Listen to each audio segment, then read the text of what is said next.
자, 이렇게 조금 논술과 수필을 좀 비교하면서 여러분들이 보시면 조금 더 이해하기가 좀 빠를 것 같아서 수필 글쓰기 할 때 여러분들이 몇 가지 실제 실전에서 부딪히는 문제들 이런 것들을 중심으로 좀 몇 가지만 더 말씀을 드려볼게요.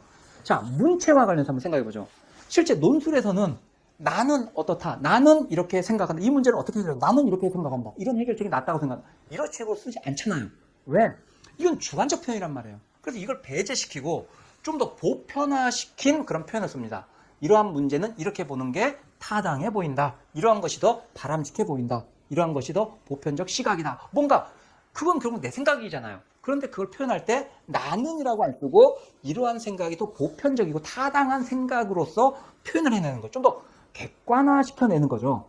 자, 그런데 수필은 나의 경험과 느낌을 표현해주는 글이에요. 그러니까 좀 더 주관화시킨 표현을 쓴 거예요. 나는 이렇게 생각한다. 내가 보기에 이건 어떤 것 같다. 이런 식의 표현을 써준다는 거죠. 그러니까 문체가 좀 달라지는 거죠. 그러니까 이런 표현들에 대해서도 논술과 수필이 다르다는 거 이런 거 생각해 보시고 태도를 한번 생각해 보죠. 이건 논술과 비교가 아니라 실제로 한번 생각해 보세요. 여러분들이 주관적이고 뭔가 정서적인 글쓰기를 할 때 이거 가져야 될 태도예요. 뭐냐면 내가 주관적인 내 감정적인 뭔가 이런 정서적인 걸 쏟아내서 쓰려고 하다 보니까 때로 잘못하면 내가 내 감정에 휩싸이는 거예요. 그러면 내가 막 흥분해. 그래서 경문을 막 써. 근데 만약 이게 잘못 절제되지 않으면 독자는 아직 나에게 공감도 못했는데 글 쓴 사람 혼자서 막 흥분하는 거야. 그러면 독자 볼 때 얘 왜 이래? 이러고 되는 거죠. 왜 이렇게 혼자서 흥분하고 난리야? 나는 뭐 특별히 이렇게까지 흥분해야 될 상황인지 모르겠어 라고 느낄 수 있잖아요. 그러니까 내가 흥분하는 게 아니라 독자가 그 글을 읽으면서 감성적으로 흥분하게끔 만드는 게 목적이지 내가 흥분하면 안 돼요. 오히려 주관적 글쓰기 할 때는 오히려 더 내가 어떻게 하면 독자가 어떻게 내가 해줘야지만 그렇게 감성적으로 이런 격정이나 또는 어떤 이런 감성을 느낄 수 있을까라고 생각하면서 그걸 냉정하게 내가 계산해서 그런 표현을 해줘야 되는 거죠. 그러니까 주관적 글쓰기에 오히려 더 냉정한 태도 유지가 중요하다. 이렇게 이야기를 할 수 있을 겁니다. 자, 그 다음에 글의 구성도 한번 생각해 보죠. 아까도 겉으로 티가 나지 않지만 탄탄한 구성이 있어야 된다. 이런 얘기를 했잖아요.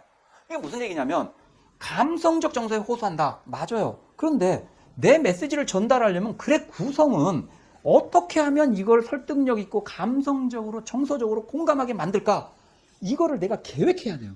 그러니까 나의 글의 구성은 논리적이고 이성적으로 감성적 언어를 쓸 때도 어떻게 내가 계획적이고 논리적으로 어떻게 하면 감성적인 걸 터치할 수 있을지 계획해서 그런 단어를 쓰는 거지 그냥 내가 감정에 휩싸여서 그런 걸 쓰라는 건 아니란 얘기죠.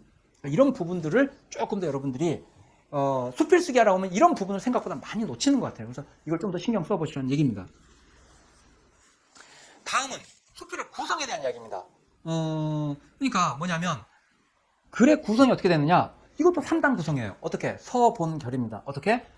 말이 좀 다르죠. 서두, 본문, 결말.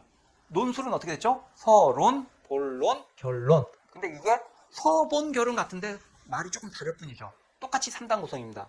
또 본문도 대부분은 수필의 경우도 3단 구성이 가장 기본입니다. 그러니까 논술과 글의 구성에서는 그렇게까지 차이가 나지 않을 수 있다는 거 이건 감안하시기 바랍니다. 자, 먼저 한번 보죠. 자, 서두에서는 이건 도입부예요. 그래서 여기서는 관심을 한게하고 문제제기를 하는 부분입니다. 논술하고 사실 별로 다를 게 없죠. 어떻게 보면. 그러니까 요런 역할을 하는데 근데 이제 그 구성은 조금 달라지는 거죠. 어떻게? 여기서는 자신의 체험 이거를 일단 기본으로 삼는 거예요. 이거를 예시로서 제시해 주거나 또는 최근의 사건, 유명한 일화 이런 것들을 제시해 준다는 거죠. 자, 그 다음에는 그 주제와 관련된 그러니까 이것은 뭐냐면 주제와 관련된 예시겠죠. 또는 그 예시를 주제와 관련해서 해석해 주고 의미 부여해 주는 것들이 반드시 들어가야 됩니다. 그리고 나서 어떤 거기서 문제 제기하고서 본문으로 넘어가야겠죠. 자, 그 다음에 여러분들이 이 개인의 예시를 해주면서 써주면서 내 체험, 경험을 써주면서 그때 가능하다면 유머나 위트를 구사해 준다면 재치 있게 그것들을 그 경험을 담을 이야기하면서 약간 재치 있게 마무리 지어준다면 독자는 그걸 읽다가 이런 일을 겪었구나 하다가 마지막에 씩 웃으면서 미소를 지으면서 이 친구 글 잘 쓰네 라고 하면서 그 다음 본론으로 들어갈 수 있겠죠. 그러니까 사실은 서두의 마지막 부분에 가능하면 유머나 위트가 나와주는 것들이 아주 좋은 그 위치가 그 전체 글의 구성상 서두에 어떤 딱 예시 써주고 마지막에 재치 있게 이렇게 끝내줘 버리면 이게 아주 글의 구성상은 가장 무난하고 좋은 글의 구성이다. 이렇게 생각하시면 될 겁니다.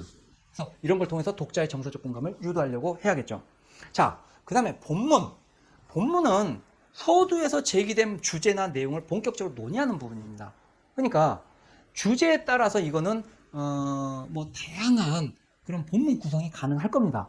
그렇지만 여러분들이 어떤 주제를 다루건 간에 사실은 제가 굳이 논술을 장문보다 먼저 하고 그때 글의 전체적인 구성과 글의 뭐 본문의 구성 이 얘기를 자꾸 말씀을 드리고 몇 가지만 일단 기본적으로 숙지하시라고 말씀을 드렸던 이유는 그게 단순히 논술에만 적용되는 게 아니라 모든 글쓰기에 다 포함이 돼버려요. 사실은 적용이 됩니다. 그래서 이 경우도 논술 글쓰기의 본론 구성 이걸 참조해서 이 문제가 이 주제가 어떤 주제다 성격이 어떻다 그렇다면 이건 어떻게 논의를 전개하는 게 가장 좋을 것 같아 이 본문의 구성을 어떻게 하는 게 좋을 것 같아 이것은 어떤 논술 글쓰기의 본론 구성 이것과 사실은 거의 그걸 인용하고 차용해서 충분히 쓸 수 있습니다. 그래서 그런 부분 물론 내가 새롭게 재구성하는 것도 가능하지만 가장 무난한 글쓰기의 어떤 본문의 구성은 논술 글쓰기의 어떤 그 본문 구성 이거를 여러분들이 참조해 보시면 될 겁니다. 자, 그 다음에 결말 수필의 마무리 부분이죠. 그래서 이 경우에는 마무리하는 거예요. 근데 이제 앞의 내용을 그냥 정리하기보다는 가능하다면 어떤 게 제일 좋냐면 서두에서 어떤 예시를 듣고 시작했잖아요. 그러면 서두에서 제기된 어떤 문제 이런 걸 다시 한번 환기시켜 주라는 거예요. 그 다음에 본문 다룬 주제를 요약하고 그 다음에 그래서 이런 문제에 대한 자신의 느낌, 감상 이런 식으로 이렇게 크게 한 세 부분으로 구성해서 쭉 연결시켜야 되면 가장 무난한 어떤 결론 구성이 결말 구성이 될 거다 이렇게 생각하시면 될 것 같습니다. 자, 근데 옛날에 전에도 말씀드렸지만 이 결말 수필의 결말에도 마찬가지예요. 여기서 새롭게 본문에서 나와야 될 것 같은데 그걸 새롭게 뭔가 아쉽다고 그거를 여기서라도 터치하지라고 섣불리 너무 짧게 충분하게 논의가 되면 괜찮지만 그럼 너무가 또 길어지겠죠 너무나. 근데 이걸 짧게 꼭 이거 필요한데라고 너무 거기다가 또 결말에다 집어넣는 거 이건 웬만하면 삼가해 주시라는 거죠. 그게 꼭 필요한 거라면 글의 구성 단계에서 글 쓰기 전에 그거를 본문으로 오히려 집어넣어서 논의를 해주는 게 더 바람직하다라고 말씀을 드릴게요. 자, 그래서 지금까지 이야기한 걸 바탕으로 논술과 수필 이 두 개를 한번 비교하면서 여러분들 좀 개념을 좀 더 잡아보기 바랍니다. 자, 둘 다 공통점이 있어요. 어떻게?